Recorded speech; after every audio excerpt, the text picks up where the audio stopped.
Welcome to day 3 of the creativity series. Today we'll discuss things to avoid if you want to think creatively. I know we are all busy. Busyness is a part of everyone's overly full life today.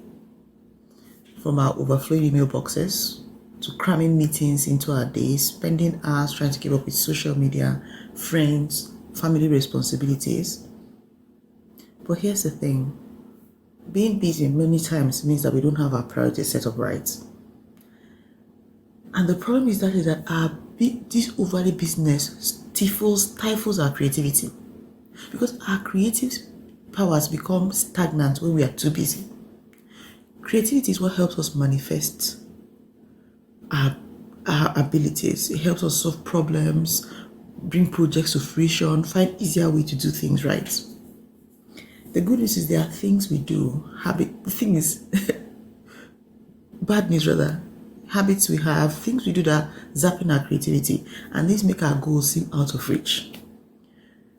With a few changes to this behavior, however, you can begin tapping into your creativity. I'm going to share a couple of them. First is bad medicine. That's what I call it. Look at the things you put into your body. Those things that help you cope every day. Do you really need them? Do they help? And this can be anything from what you eat, right? What gets into your system. Maybe processed foods, junk food, sugar, for many people, caffeine. For some people, drugs, alcohol, smoking. The thing is this, when we are at our peak, our creative cells are more prevalent. When you're most creative is when you're yourself. So anything that takes that away, learn to be honest with your body. Listen to your body. Whatever you are doing, is it helping or hindering? Ask yourself that question. Whatever you're taking in. Second thing you have to do with is social media. This is an important part of how we see ourselves today, how we cultivate relationships, even our work many times.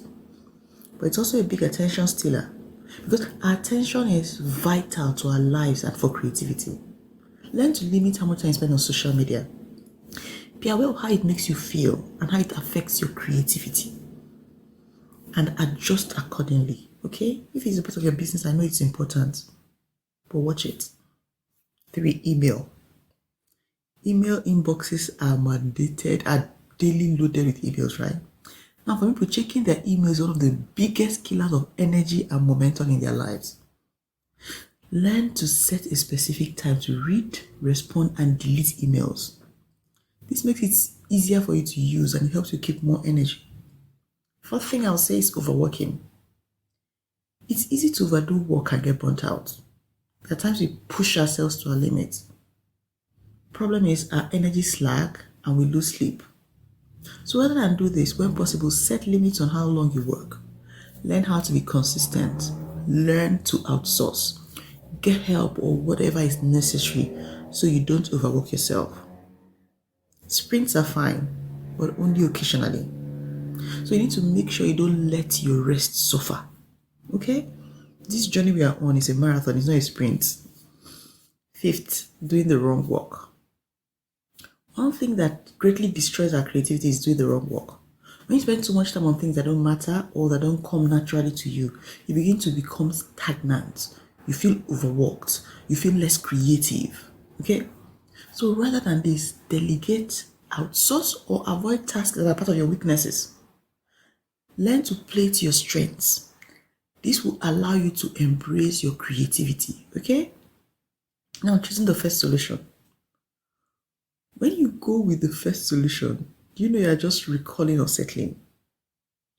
And this will keep you from being motivated to try alternative ideas. So when faced with a problem, take the time to explore different solutions. Don't just, this idea comes and you go with it. That's mental laziness. You need to think, is there a better way? Is there a more efficient one? Is there an easier one? Okay? The thing is this, I've named 6, right? Changing your habits, the habits that are restricting your creativity can change the way you tap into your creativity. So doing away with these habits will free your energy, to free your time, your mental awareness, and it will help you be open to new ideas and new thoughts. Think on these 6 things, guys, and I'll see you in part 4. Thank you.